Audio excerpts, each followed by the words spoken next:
நம்ம சேனலில் இப்போ என்ன பார்க்க போகிறோன்னா 12/7/2025 நடைபெற்ற ஒரு குரூப் 4 எக்ஸாமோட மேக்ஸ் ஒரு கொஸ்டின் பார்ப்போம். சரிங்களா? அதாவது ஒருவன் தன்னுடைய 4 நண்பர்கள் ஏபிசிடி, சரிங்களா, அது 4 நண்பர்கள் அவரோட ஆகியோருடன் தனது பேனாக்களை 1:3, 1:4, 1:5, 1:6 ஆகிய விதத்தில் விநியோகிக்கிறார். சரி, எனில் அவர் வைத்திருக்க வேண்டிய பேனாக்களின் குறைந்தபட்ச எண்ணிக்கைன்னு கேட்கான். சரிங்களா? இந்த மாதிரி 1:3 இந்த மாதிரி விகிதத்தில் வந்தோன்னா நம்ம 3 அந்த கீழே உள்ள இதுக்கு நம்ம எல்சிஎம் கண்டுபிடிப்போம். சரிங்களா?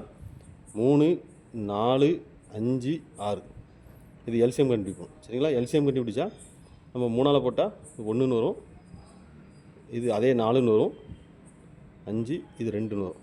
சரிங்களா? திரும்பியும் 2ஆல் போடலாம். 1 இது 2 இது 5 இது 1. சரி, இது திரும்ப வகுக்க முடியாது, அதனால் அப்படியே 2 6 6 2 12 12 5 = 60. சரிங்களா? இதுக்கு எல்சிஎம் வந்து 60 தான். 60 வச்சு நம்ம கண்டுபிடிக்கிறோம். 1/3 × 60 இதுக்கு அடிச்சோன்னா 20ன்னு வரும். சரிங்களா?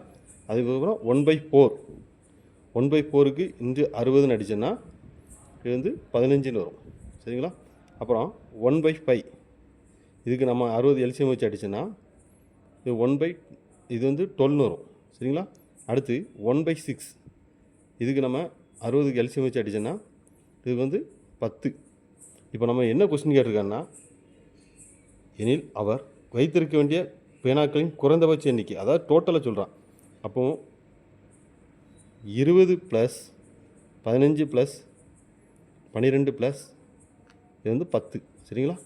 10 டோட்டலாக கூட்டினா 7 3 3 2 5. சரிங்களா? 57 தான் இதோட பதில். பாருங்கள், இதோட பதில் 57. சரிங்களா? நன்றி.